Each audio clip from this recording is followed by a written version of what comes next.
I'm on Klopfanstein in Utica, where people have gathered for a good trouble rally. This moment demands more than symbolic resistance. It calls for the same depth of preparation, the same community-rooted discipline, and the same faith in collective power that guide the movements before. Black history is being erased, not because it's irrelevant, but because it's dangerous. I'm with Pastor Reverend Sharon Ball, and where are you, Pastor? I'm the pastor of Hope Chapel, Amy Zion Church in Utica, New York. It's the oldest black church in the Mohawk Valley. Congratulations. Yeah. So what is good trouble? Good trouble is when you see something wrong, you try to correct it in love. Not with might, not with force, but with love. Because only light can overcome the darkness, and only love can only overcome hate. Well, you talk about loving people who like voted for him, and how do you love people who hate you? Well, sometimes it's when it's people or who like vote in order who vote for somebody who hates you. We don't know the whole story of other people. We don't know their hurts, their pains. We don't know what that comes out of. And so if you can remember any time in your life when you lashed out, when you were hurting unjustly or incorrectly, I think that will soften it so you can love someone. I'm with Betsy from Mohawk. And Betsy, what does good trouble mean to you? Good trouble means doing the things that we need to do to save our democracy, to make sure that everyone's rights are protected. What rights do you feel are in danger? Well, right away, women have lost many rights, and I have 2 daughters, and that really concerns me. But to see people captured in workplaces and taken away without any notification to their family, to me, that's something that's horrific. It's something that I would never have imagined I would see in my lifetime. In the United States of America. In my country. Never would have imagined that. And you have a daughter who is biracial, you were telling me. So that must add to the anxiety that you're feeling. I have a multiracial family. I have a daughter who is black and a daughter who is Asian. And I worry about their safety all the time. They've both been subjected to discriminatory statements in their lives. How does it feel for you as a mother when they tell you these stories about what happened to them?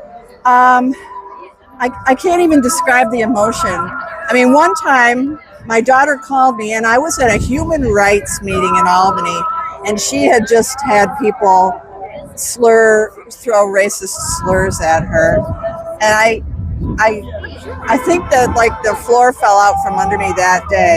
This is the country that I live in. Yeah. And it's not the country I want for them. It's not, and so in order to make change, we have to create good trouble. How do you, as a Christian, account for the fact? One of the things I find frustrating is that Trump is someone who is so contrary to Christian beliefs. He takes food from people. He puts the innocent in prison. He really exists to cause hurt. And yet, so many people who like to proclaim themselves as Christians, including I actually quit going to my church because of this. Still actually support and endorse him when he's actually the opposite of what I have always understood Christianity to be. Well, I'm going to tell you, that's why the Bible says, I want a kingdom of priests. Everybody really should understand the theology of the Bible for themselves, so they are not led astray. And a lot of times when they hear sound, especially in places like now with the internet and everything, it's all out of context. It doesn't, and when they talk about, even recently they were talking about how empathy is not in the Bible and this, that, and the other. The problem with all of that is because it's a soundbite and you're not looking at everything. The Bible says a lot of stuff. It's one of the most violent books you ever wanted to read. And so, but who among us, if your son or daughter disrespected you, stone them to death? The Bible says do that. Right. If you did it, you would go to jail, right? Yeah. And so don't tell me that the Bible says this and you can do this. Jesus came to be the living example So if Jesus didn't live it, let's not worry about it. Yeah. What do you think the Bible tells us to do, and what does Jesus' example guide us to do in this moment we live in? Well, he wants us to take care of the least of us. He wants us to take care of the foreigner. He was an immigrant, for crying out loud. Jesus wouldn't be welcome in America right now. No. You know, he'd be dragged out by ICE, you know. So it's important that we love the least of them. And he goes into great detail. Whatever you have done for the least of them, if you love Jesus, then you're going to help other people. And that's where it's at. Good trouble is something we all have to do. Not just in big ways. In the grocery store, how you meet your neighbor, walking down the street, when you see somebody without. Good trouble doesn't always have to be a John Lewis. It could be someone like me, helping somebody that needs a little help. The speakers here today urge the participants to continue making good trouble in the interests of fairness and democracy.